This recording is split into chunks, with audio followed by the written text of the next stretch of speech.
Hello, ladies and gentlemen. Welcome to my live recording video, which will be a 12-minute presentation divided into two event sessions as part of my team leadership assignment.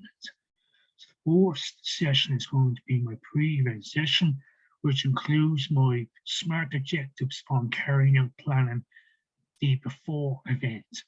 So what is going to be specific on planning the tasks? What is the measurable of it? What is the achievables? What is the realistics? And how to time out those tasks in planning the event. So this is the template on my leadership modes that will be carried into the action for my pre-event session.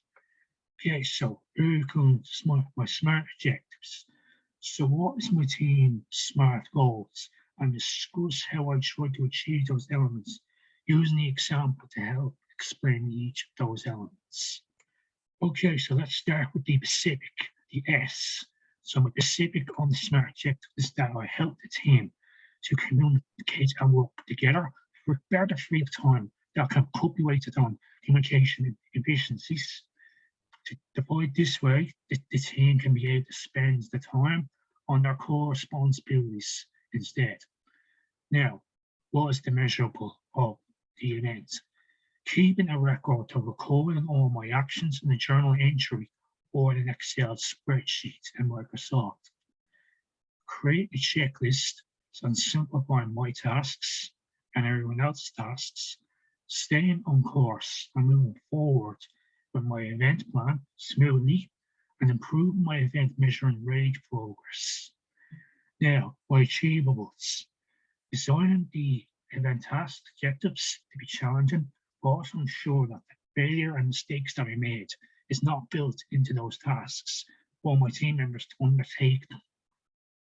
The objective should be agreed by me and my other group colleagues to assure that the commitments to them and to achieve our goals and objectives and completing those tasks on the event beforehand. Right, okay, so the realistic of the event, empowering my team group workforce to produce their best work, reduce the time wasted on unnecessary and inefficient on unnecessary tasks that don't need to be taken in the event. Okay, and then my timely. The event objective has considered a specific timeline, defining the beginning and the end. When determining the time horizon limited by the starting and the ending point of the event, we have to measure the degree of the realization of our goals.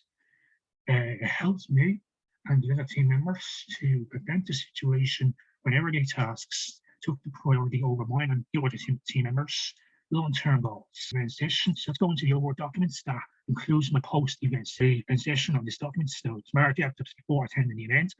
As I said, SMART objectives that were already exposed. Now into the post-event session. So we'll discuss that, the exact places on where and which that are demonstrating leadership tasks on the event by taking responsibility on getting the task completed as a team, making successful teamwork and group connections, communicated clearly with each other and with the attendees, helped solve their problems and issues that were encountered in the event, and listening and learning with each other in the event.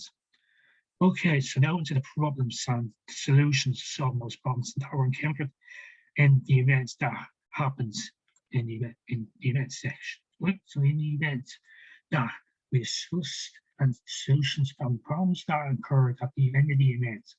So this is the model that we used to identify the five dysfunctions of the leadership, to identify the problems and the solution of those problems. So the problems encountered with the first dysfunction, which is the absence of trust. This occurred when my team members were recognized to be vulnerable with one another and are unwilling to admit their mistakes, weaknesses, or needs for help. So without a certain comfort with one other team members, a foundation of the trust is not possible to an event because nobody can trust help each other. The solution to this problem starts as a team leader. I should set a good example by asking for the help of my team members. When I take the lead from the others in the team to follow, and then slowly these habits will then begin to become more cultural, and the team will begin to build the most unshakable brick in the pyramid to its function, which is the fear of conflict. So what were the problems in fear of conflict?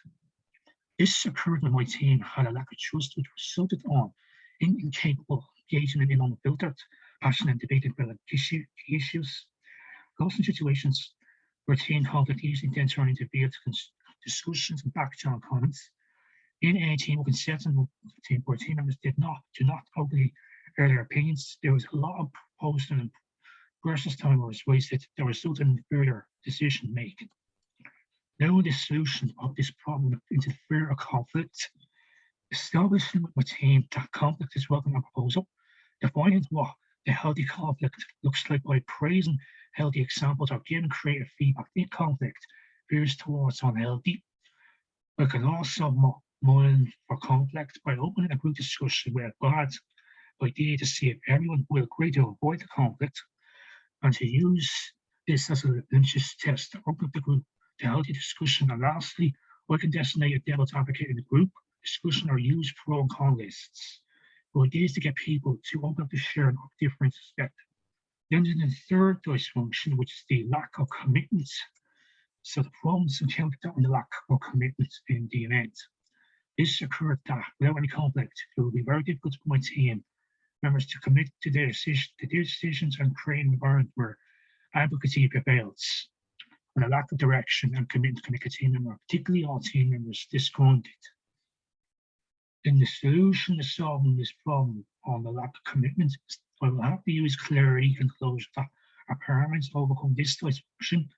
And moving on to the next level, to proceed with this dysfunction, I will have to set clear guidelines, reviewing key decisions at the end of the group discussions, as well as what should and should not be communicated to the other team members, colleagues, and event workers.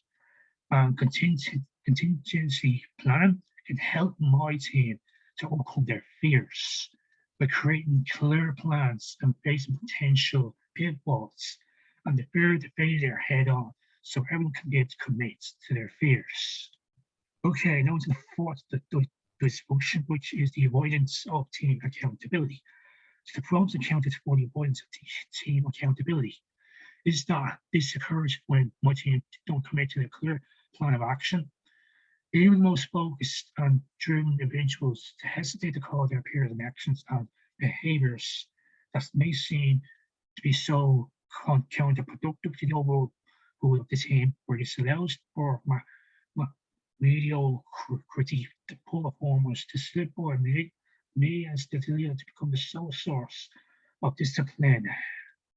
The solution to solving this problem to prevent avoiding the team accountability is that if my team have come this far, then they have trust and commitment, and then they will know that team member in the team can call them out not only has the right to do so because the expectations and the deadlines are clear, but that is not a personal attack. So this will allow the team members to confront the difficult issues, to hold each other accountable and clear standards. Progressive reviews and team awards are also important so that they can make sure that this area of the event and this problem will stay healthy. And leadership skills to mine and to the others, so leading the tasks. Okay, to the final and last dysfunction, which is number 5, is the intention to team objectives. Problems encountered to intention to team objectives is that my team members naturally tend to put their own needs, like their ego, career development, and recognition ahead of the collective goals of the team, when the individuals are not held accountable. If my team has lost sight of the need for achievement, the plan to win the event as a team will then ultimately suffer and go down and not be able to plan ahead and not be able to go on. Now, the solution to the attention to the team objectives is that when my team has a solid base of trust, a healthy conflict, and happy commitment and team accountability, and I recognize when to call the events. So the events. Events for performance via praise, effort, or awards. It will then be easier for the team members to put their own needs aside for the sake of the team. But all those solutions will divide those functions. My team should then now be able to retain top performers, handle data with resilience, and stay focused on problem solving, working together as a team. Now into my evaluation of handling those problem solutions and discussing the team leadership tasks that were handled in the event. So from what I learned when addressing all those functions is that if I'm not the leader of the team, I'll need to find a way to get my leadership skills to be committed, to just prepared to take the risks, to call people on unproductive behaviors. Neither of those options are then possibilities. Then to postpone into a different team.